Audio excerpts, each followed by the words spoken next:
Hello! I'm gonna start doing a really short mini lore video series where I talk about one subject and I try to keep it below 48 minutes. On the last episode of Dragon Ball Z.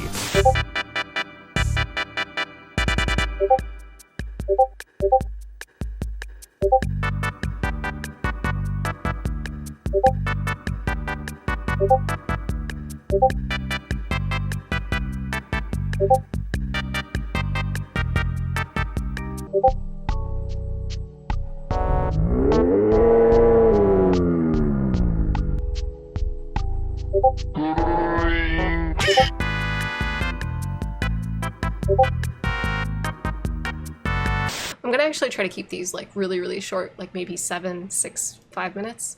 And today's video is gonna be actually about the first guy that I made a post about, Godwyn. One of the biggest questions that I get asked is, which corpse is the real Godwyn corpse? What is that thing under Stormvale? Who's Godwyn? What is Godric Godwyn? I get a lot of questions. I get a lot of random ones. But first off, Godwyn is the firstborn child of Queen Marika and Godfrey. And Godric, the first boss of the game, is a distant relative to some degree. We don't know in what way. It's not really clarified, but Enya tells us this. But Godwyn is the firstborn. He's kind of like the golden child. He's literally called Godwyn the Golden. And when he gets assassinated during the Night of the Black Knives, Ranni the Witch hires the Black Knife assassins to carve one of these curse marks into his body, and then she carves the other curse mark into her body. I actually don't know which mark is which, but they each have one. And what this does is it destroys like a half of yourself. So in the Elden Ring world, we have a body and a soul. And they're two very separate, tangible things. You see ghosts all over the place. We can summon ghosts. And Ranni destroys her body, but she puts her soul into a doll. Whereas Godwyn's soul dies, but his body stays alive. And so what we see is this manifestation of what would happen to a body post-mortem if it was still alive, but if the soul was dead. And it seems like what happens to it with the Deathblight curse, which is protruding from like his neck. I'm assuming that that's where the half mark would have been on his back. Like it would be kind of where his this section would be deteriorating from the back forward. But I know that if you spin him around, you actually can't see the curse mark. I don't know if it's because we were ever intended to see his back, but I don't know. But what we do know is that this, for sure, for a fact, is the original Godwyn's body. And there's a few things that prove this. The first thing is the Prince's Pustule item. You get this below Stormvale Castle. And it says that as first of the demigods, it is said that he's buried under the capital at the Erd Tree's roots. So Stormvale isn't the capital, but Leyndell is the capital. So underneath here, we're currently at Deeproot Depths, which is this is the major Erd Tree.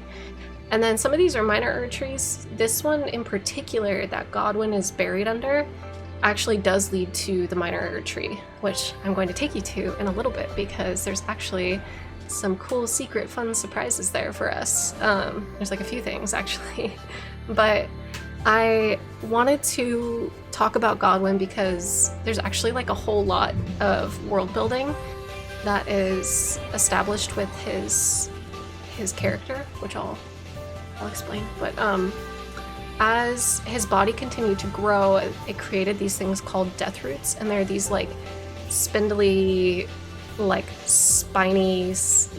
I don't know how to describe them. I'll show you them in game after we get to the minor Erd Tree, and we check out the Godwyn crabs because those are my favorite things too. But he continues to grow, and necromancers and people that like the Tibia Mariners that dabble in necromancy will utilize Deathroot to bring people back from the dead, and those who are afflicted with it are called those who live in death. So they're technically dead, but they're still alive and they still have their souls. There's not like a special condition, their body just can't seem to die. And so they've become seen as like reviled or like heretical because of the Erd Tree. They get hunted down. I remember reading somebody saying that it's akin to like vampirism.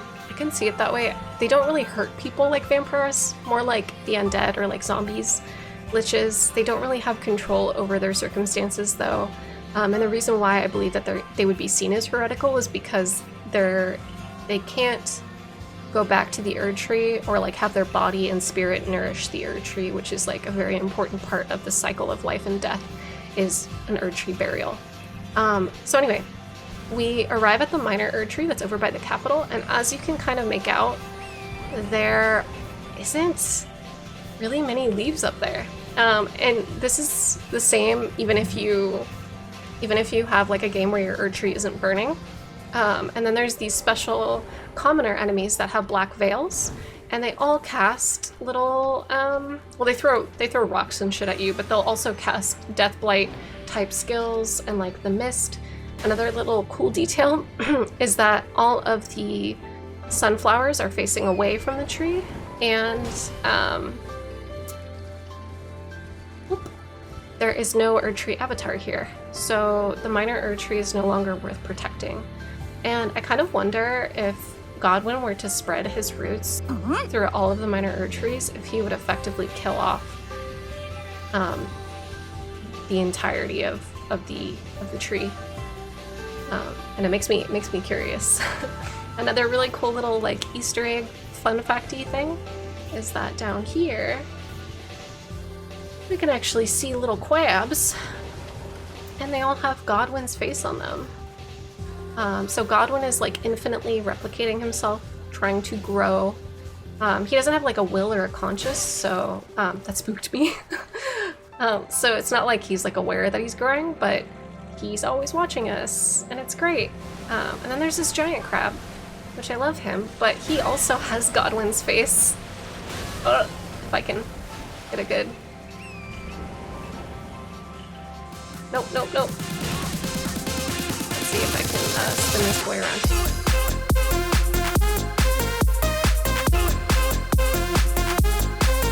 You want me to kick your ass? But you can come here and visit him yourself if you'd like to. Godwyn Crab is a really cool little detail that's in the game.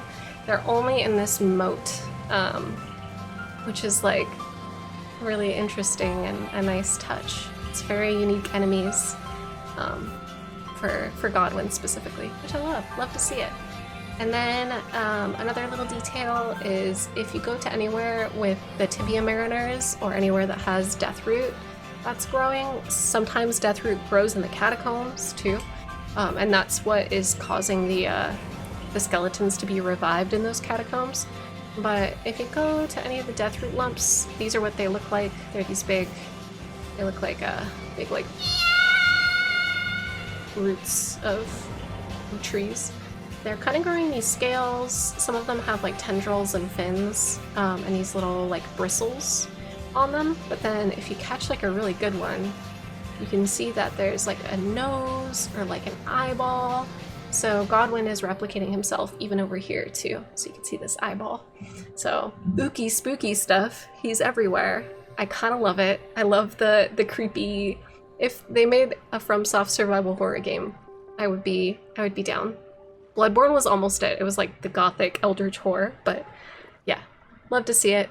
That's all I gotta say about my boy Godwyn. Stay tuned for scenes from the next episode of Dragon Ball Z. I'm gonna talk about Miquella and death and the revival of Godwyn in another video. That's a whole other tangent for another time. I'm also gonna be talking about Goldmask and how he was able to figure out Queen Marika's shortcomings as a ruler and how she manipulated the Greater Will and the Golden Order. I'm gonna talk about all of it. Don't worry. Bye.